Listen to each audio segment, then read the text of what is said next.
Yo, what's up, going on, car guys and car gals? Welcome back to the Car Guy Coffee Podcast at DealerConnect 2025. And look at these guys. We definitely got a lot of brain power here. Somebody just shouted it out, seeing who's sitting on the bench right now. We have the one, the only David Kane, and our friend who really just goes by one syllable, Niff. Right. We're excited about him being here. Welcome That's to the the party, nickname, guys.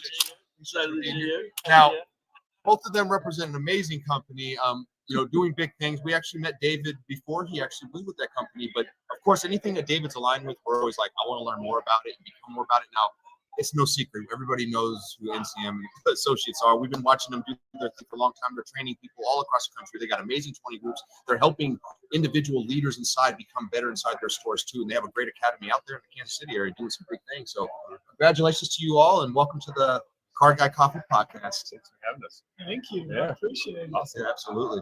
Well, this has been a great event. We're here at DealerConnect. This is the first of its kind, and you're seeing a lot of new things happen. And the idea here is AI. David, you've been able to be up there and moderate a few of these so far. So, what is your take, and what made you want to come to this one? Well, I think you look at the, the omnipresence of AI and the fact that everybody you talk to, if you're a speaker and you don't have AI in the title of the preset, nobody goes to your session. You make a phone call to a dealership and you say, I do this, and they go, well, do you do AI? You might not get an appointment. So I'm intrigued by it. I'm a lifetime learner, and there's brilliant minds in here, both from the vendor side and from the dealer side. It's just great to see what they're confronted with on a regular basis and how these solutions can actually make their life easy. There was a panel that opened the event today that had these two guys who used to work in Kentucky at a car dealership, and they worked together, and they were talking about the fact that they got their start working together and trying to really build relationships. And now all of a sudden they got a Car Guy Coffee Podcast. Can you believe that? And I can't imagine what AI will do for you guys. And they're right, and honestly, I love that you said it that way. Thank you so much for giving us a little love there. Kentucky, being that we're all Kentucky brethren here, I appreciate that. But yeah, AI is going to just amplify everything that Lou and I are doing now. We actually just being at this event already have a couple ideas how we can amplify what we're doing in our show, how we can bring you all some more edutainment, as we call it, and do it in a way using AI, doing it in a way using the technology we have today. It's going to be pretty awesome. I can't wait. Stay tuned for that. Watch for 2026. Got some great ideas. I love masterminding with some great people, to include guys like Hispanaki out here doing his thing. Absolutely love him. What a great guy. Leading the way in so many ways, especially when it comes to vendor relationships with each other and how they bring it to the market. He's doing some big things. And David, thank you for that. V20. Let's talk about V20. Well, before we do, hold on. We will talk about V20. What brought you here, brother? What Niff? Tell everybody why you wanted to come to this event. David recruited me. Well, he's one great recruiter, but usually when everybody wants to be recruited by David. So when you do, you're like, okay, I gotta go. Well, I think the digital groups that I'm on, everyone is talking about it. And how does it get infused into marketing? How does it get infused into operations? Yes. And when we were at the Client and Friends event in last month, every speaker was talking about AI. So now there's this resurgence. But Dave and I come from an era where we're called the lost generation, because we were introduced to technology. We're the lost generation, the Gen X. And think about this. I mean, we were introduced to technology. The first bit of infusion of technology was Atari and Palm. And then, we got introduced to computers and cell phones and CDs. And now we're on MP3s and MP4s, right? This generation coming up behind us is going through that same transformation because they were born with technology, but now AI is affecting them. And if you think about it, every conversation we're talking about today is how can we use AI to improve every aspect of our life. And that's what's fascinating about it. This conference is going to grow very quickly just because everyone's trying to figure out ways that they can use it. And optimization. I love that, and it will grow really quickly when the word gets out there, folks. I mean, AI is not something that's disappearing. It's not something. It's constantly going to evolve too. So there's always going to be something new to learn about it. You can almost have one of these almost every 3 months because people want to learn so much. the information needs to be updated every so often, very quickly, as fast as this technology is updating. You know, and there's so many great vendors here that are, you know, here learning, sharing, giving their ideas, taking notes, doing things like that. You know, I'm gonna go right back to where I was before. That was the V20 thing, and that's something I really love, that the whole V20 group that we have, is that we're able to go in and exchange those ideas, be able to share what's good practice, what's bad practice, bring in people such as dealers to come speak to us and tell us what we're doing right and wrong, right, or giving us a perspective that maybe we don't see. So I absolutely love it. Shout out V20 and anybody who's looking for that. If you're a vendor out there and you want to grow, they are growing right now. V20 is bringing the flavor, so be part of it. I promise you won't regret it. Absolutely. Well, and you know, it's interesting you bring up V20 because Vendor 20 Group really was born from a vendor that basically came to me and said, look, we want to get together. You've been doing 20 groups for a really long time. This peer-to-peer conversation is very meaningful. And, you know, I love the fact that they will open up in that kind of a safe setting, and then they'll work to coordinate relationships and collaboration so that when they do go into dealerships, they can easily say, hey, I know a company, I've got a friend over here, and it's not designed to up the gross or to up the sales. It's designed to basically say these parts connect really well to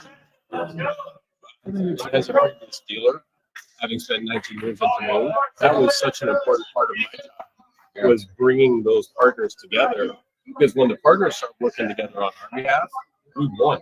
Yeah. You know, and having partners working together collaboratively is that, you know, it's always clunky in the beginning, but after a while it becomes so seamless.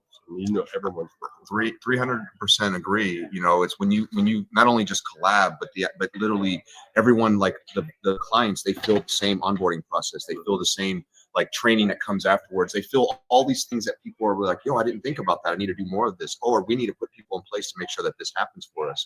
Yeah, it's massive. You know, I think peer-to-peer is always the best way to go, because that's where you really learn things that are good and bad, you know. But I also love the fact that we did bringing in the outside people who are not on the vendor side, bringing in the people like the dealers, the marketing managers, the you know, whoever it is inside the store that makes decisions and actually has to deal with us. You know, it's good to have them, because they tell us the truth, and we bring them in to tell us the truth. And that's just one aspect of it. There's so many different aspects that we could talk about when it comes to the Vendor 20 group. What a great idea. And you know, big time. I remember when the idea came about, I remember you were like, guys, it was such a we should be doing this, right?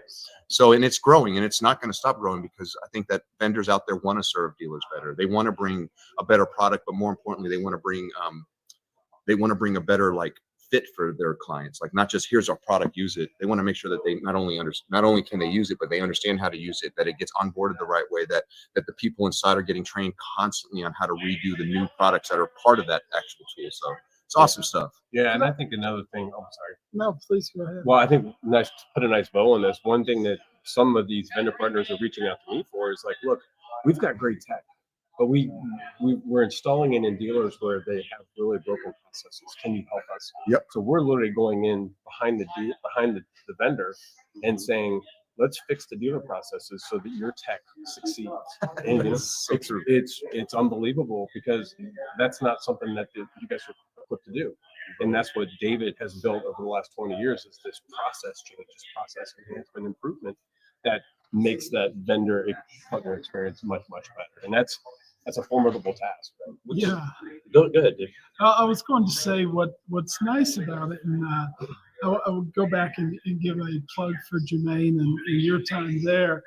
You look at Steve and Zach and Jessica and Austin and how they really were so early on embracing this partnership. And one of my points of pride when it came out Motive was having a picture on the partnership wall at Jermaine. And they were the only dealer group that actually NADA had partner receptions, and they would award a partner of the year. And so that's a really good model in my opinion. And, you know, it's interesting. Nif's talking about the 20 group. So he joined our first internet BDC manager 20 group. then he and I collectively created the digital marketing manager 20 Group. And then he and I collectively started the marketing director 20 Group. And we were early days in helping him get started with the acquisition 20 Group, the VinQ affiliation there. So it's fun for me, although I love 20 Groups, so I don't appreciate not getting to those cool places like Missoula, Montana and stuff that you took. But Nip now runs those 20 Groups, and it's so fun to see that continuity and that really enjoyment of trying to help dealers do a really good job. So, I've still got some raising to do with him. But I got a few weeks to do that. But hopefully by the time my time with NCM is wrapped up, he's ready to just really go. Well, we believe that. I know if he's one of those guys who make it happen. But the one thing that brings pressure is when something has to end and then you have to do it, right? And I'm one of those guys. That's when I soar the best. But no, it's been an amazing run for you, David. And I think that one thing that Lou and I is we've always been honored to be part of anything you've been part of, and we've always enjoyed the invitations that you've given us and how you've allowed us to grow inside your family. And we appreciate the growth that you've given us and the opportunities that you've allowed us to have. And we want to just keep shining it. And no matter where you're at, no matter what you're doing, we're there to highlight those things for you, and we're going to continue to do that. And it's been a blessing to be part of your network. So we appreciate that quite a bit. Well, and one of the cool things that we got to experience together is we drove past that Kentucky Castle for years and years. And got to finally go inside. A couple of years ago, we actually had an event there. And of course, everybody's like, well, this is kind of cool. And we're finally here. Finally. And literally, I've driven by that forever. Every time I drive into Lexington from our town, we drive right by it. I've never been inside. And yes, that was an awesome opportunity for us to go there. I mean, but there's been a lot of great excursions that you put together out there in Lexington, and I know that Lexington is a beautiful town for you. That's where the family business started, and that's where you got into the automotive industry. And that legend keeps going on. And I love that NCM is honoring your father right now, and I think that's such a great thing to be able to do. And what a great name to put behind that. I think that's amazing. What an honor. It was really cool. And this Kate Dowling, who won the award this year, she's just wonderful as a human being. The dealership did a really great thing this year. The store that she works at, they give $25,000 to their employees to give to charities in their community. That's amazing. $25,000 is a lot of money. $250 per my favorite charity. When I personally, as an employee of that group, get to give it. That's a great. Yeah, it's a really awesome thing, and the dealer principal involved everybody. So he's building literally a culture of giving, and my dad was really big in giving back to the community, and so that really made us feel great. That is, and that legacy is going to transcend and keep moving forward. And that's a beautiful thing to be able to honor. And I know that even that's inside the store now. Your brother's doing a great job over there. He's one heck of a trainer. I've watched a few of his videos. I'm like, wow, this guy. We have a lot of energy, Lou and I. He's right there with us. I got, and they do a great job. So it's a great legacy happening still inside the store right now. I know your father's name will always be there, shining for the whole community and the world. And I think it's just going to continue to grow. So that's amazing. I would love to encourage NIF to talk a little bit about your plans for the Digital Performance Solutions team. Yeah, let's hear about that, my friend. Because the baton's being passed to you, so you better take that baton and run. And no small shoes to fill. No, definitely not. No, it's been an honor. And someone asked me the other day, like, what do you think? I'm like, what's it like being on that side of the table? Like, because I was on the dealer side for so long. And I would tell you, it's hard work. And you're working with OEMs, you're working with really good dealers, you're working with dealers that need help, want help. And of course, we have the corporate entity, and then we have the 20 groups, and we're expanding those and getting ideas. But I'm excited and thrilled and exhausted all in the same emotion. But there's a lot to learn. And, David has done a tremendous job of passing on the baton. And when we get to that, but we're going to continuously evolve that. And we, just to kind of give a little insight to what we're doing, we're working with Dave Sponicky right now, literally changing the format of our next round of 20 group meetings so that we include AI workshops within the 20 group format. So, and then what the members of those 20 groups are going to come back next time and do is bring their best idea that they implement without a vendor, and win, fail, or or whatever. But the idea is for them to reach out and try to impact their organizations using AI that was built from just a workshop. I love that, and I think that's such a great idea, and that'll encourage them to do things, because that's stretching. But when they get taught that and they use it and they implement and actually create something with it, that makes them do it again, and then again. So I love that. What a smart idea. Y'all take notes, right? Like that's amazing, and I love that. Y'all's 20 groups are just everybody that I know is in one. Like almost every dealer that I deal with, anybody who's in marketing, there's the marketing where there's all these, they're all there and they love them. So great job with all that, and way to not rest on your laurels. Way to go ahead and add on some new things and make sure that the future is innovative. Always looking for new ideas. And it's interesting too is that we work with some OEMs and they're hungry for helping their dealers get better. I'm hearing about that. So that's it's great. always about getting people better and like you said, never resting on the laurels. That's a great opportunity. I'm blessed to be associated with David for the last 15 to 20 years, but I've been in 20 groups for 15 years. But I still use his name afterward. Like, me and David, I'm pretty sure that it got me out of a ticket. But that's what's going to be beautiful is like that baton. You're going to pass the baton on one day, and they're going to be like, "Yo, Niff is, all this stuff." So it's amazing. So keep being innovative, keep doing your thing, keep that reputation strong. You do have a good one, my friend. Could I ask you all, just while we're on here, in case some of our NCM clients are watching, you guys are culture builders, and every week I see you. I love your posts where you go, where we going today and stuff. And I've had the good fortune of flying with you on the same plane. And Fred is the right side or left side, depending on whether you're going forward or aft. And Lou's on the other side. You guys are window seat guys, which I cannot do. But anyway, it's fun for me to see your all's posts, and you're really getting those smiles are organic. You're not manufacturing those guys, and you can just sense it. Could you share with our the people who might be paying attention with Niff and I on here what you all do to help facilitate culture change?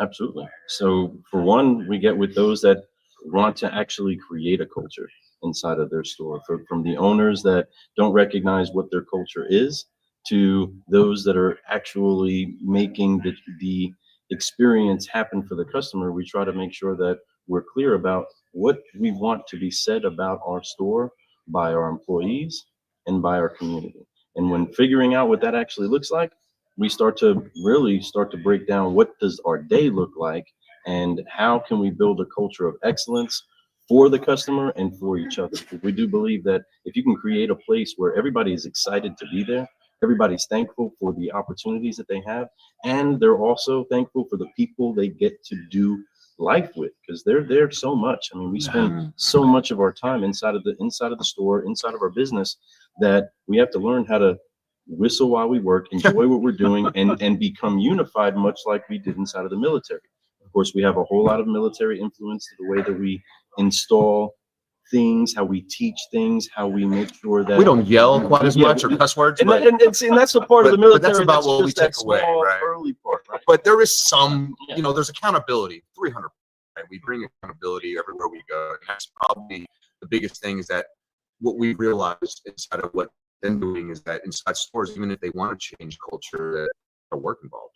And it's not easy, but nothing great is really easy at first, right? You always have to learn it, get really good at it, get practice it, and then it becomes something, and then it's great all of a sudden, right? But it's what we've realized, that inside stores, even the ones that want to change, there's a lot of difficulties. It's not just the owner that has to want to change it. The owner has to do the activities that make the change happen too, and it has to trickle down, and everyone has to do it, and everyone has to be held accountable in every level that they're at.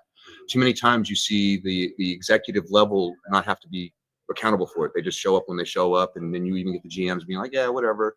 It's just money spent. And that's the wildest thing to me. Like, you'll spend money on training and culture growth, but then you won't do anything about it and be like, never mind. And it's so important to understand the investment is in your people, and your people have to fill the investment, not just because you spent it, but because you're holding them accountable for it. And that's massive. So we teach them how to be more accountable with love. We show them how to do it with a militant style, but not being screamed at, being honored and loved upon and shown. And love sometimes is telling somebody this isn't working out for you. And a lot of times that is the hardest love to give someone, but it's the best love you can give them, because allowing them to be unsuccessful in a place for too long where their heart's never going to get there. And I've done that before in my past. It makes it even harder for them. It makes it hard for us. And then all there is bad talk. Well, they kept me there too long. They didn't know what they're doing. And in a sense, yes, because we should have been working with you early and making sure that you were recognizing. And if not, we should have been like, hey, let's be successful somewhere else. So. Especially in this day and age too, with so much technology. We have this expression that says, the high touch behind the high tech, right? And accountability is a big problem for a lot of people. I always taught my kids like A before J, accountability before justification, right? And because they'd come back and they go, well, but Dad, I'm like, no buts. Well, you're trying to justify something to me, But a fundamental piece of any culture is its language. And that is a huge part of what we try to make sure does get installed in any business that we work with. It's understand, hey, what do we want it to look like? And now let's speak like it. Let's speak like it until it is it. Let's be who it is that we actually want our customers to see us as, and then actually perform that way, but with a common respect for each other, especially when it's time to start marching forward. And we decide what we are going to do. So we help the culture really start to get a grip on what is important, not just what we say is important, what our actions say are important, which a lot of times comes to data, right? With looking at, hey, what did you do? Because what you've done will show you what is important to you. And then learning how to reprioritize from there, because there's different dealerships on different levels that honor and respect training in different ways. And the professionals that they actually have inside of the building, sometimes they really are serious about it. We have some clients that are on a whole other level when it comes to making sure that there's a way forward for people that are in the business. And then we have others that are like, show us how to create it. What do we do? And in all levels of that, there's a measure of getting everybody in step, in cadence together, and then also saying, we said we were going to do this, now let's begin to do it. And then giving the how-tos, but also mainly prioritizing things by initially prioritizing each other. We all want what's best for each other, and now we're going to grow from here. And we love the effect that we have on getting people to believe inside of themselves and the mission together. And that's fundamentally the biggest push that we have inside of stores is, what is the mission and how do you fit in it? Because the mission for this dealership is also all about David's mission, all about Nip's mission, and getting that in sequence together helps to actually achieve incredible things when we're not just focused on numbers and we're not just focused on results. We're focused on truly growing, which comes in way more facets than just what you see on the sales board, if that makes sense. Yeah, I haven't seen it yet, but maybe David has over the years, where sometimes we wish we hadn't started training until the culture was fixed. Very true. Yeah, it's true. And the only issue I would take with what you said at the beginning was they have a culture. It could be a bad. Right. You know what? You're right. You have a culture, but it may not be the one that you want. It's like everybody who's trading in a car has equity, but sometimes it's the inequity that may get in our way. But there's some kind of equity there. Right. Yeah, there is something there. I do have one final question, then I'll give you your show back. Who's better at pickleball? Woo! That's a burning question. That's a burning question. I would, and this is Depends real. on the day. I want to say it's me, but at the end of the day, depends on the day. Lately, we've been pretty back and forth. It's been like, okay, he'll win a series, I'll win a series. It's usually best out of three is what we play, and we play one-on-one quite a bit. And a lot of people are like, hey, you guys want to play 2-on-2 after this one-on-one game? That's how competitive we are. We've been competitive since day one. Whether it was on the sales floor or not, but it's always out of love. It's like I may be but at the end of the day, I'm congratulating him for doing something great. So yeah, it's a competitive thing, but it's an honorable thing. I'm like that. It's like having a little brother in all the ways that you could think. I love you, Lou. I had to go for it, bro. But no, we definitely great question though, Dave. Great question. With that, adding another question from our side, we're going to take our show back. Let's get this back over here. But no, seriously, great to have you. But you doing exactly that right there, asking the right questions, bringing the right people into the room. I mean, when we met Nif, the first time we met was you coming and cutting on us vendors and telling us what we can do to better get our message across. We might have great things, but we're not getting the message across. And that's something that you've mastered, David, at being able to put people inside of the room that are going to be able to maybe make smooth those rough edges that are repelling the success that you can actually have coming to you, right? And because you've done that, that's what has you here. You being part of this event gave us even more excitement to make sure that we were part of it as well. I mean, that you're coming to this and doing you know, you learn about an event, you click on the thing and you see who they're going to have, and you see David Kane. I'm like, hey, Derek, I know you don't know me all the way, but I want to be at your event. And that's how it literally went down. That's real talk. But you're cultivating great conversations, and that's exactly what this is right now, is cultivating the conversations that can lead us forward, because we have a room full of people trying to learn. Yeah, and as you all have clearly pointed out, being from Kentucky, we're used to cultivating things, and there's nothing like a little BS to really make it grow. You know, right? For that extra dose. I'm the best at it, my friends. That's what we do. You got to have a little bit. That is the fertilizer, my friends. That is how things grow. That corn that you eat out of Kentucky, that's what we use. But there is so much that's cultivating here, car guys and car gals. We are at DealerConnect 2025, and this is history in the making. And there's so much that's developing even right now as we speak. There's a bunch of people in there learning about how to take their business forward with AI, and you need to be part of the next one. But you also need to reach out to some of these people that you see sitting in these seats and find out how you can use it, implement it, and take it to the next level. This has been fun, and there's so much more fun that we're going to have. So thankful for your time, everybody. That's right. The QR code above Lou's head that you guys see in the video, that is how you go straight to their website. If you guys want to learn more about what they're doing, if you're a dealer that wants your team to grow, reach out to them. I promise you, they'll show you ways to get in there. So let's go. Well, one way to get there is to drop F-bombs. You guys know exactly how to do that. Absolutely. That's to forgive, to focus, and to fly, so we can keep growing all the time. Help us out real quick, Niff. I don't think you've done this on the show yet. But here we go on 3. 1, 2, 3. Forgive, Focus, focus, fly, and keep growing. Keep growing. Thank you so much for brewing solutions with us on the Car Guy Coffee Podcast at DealerConnect 2025 with Niff and the one, the only David Kane. Building. See you soon, everybody. Peace. Brewing.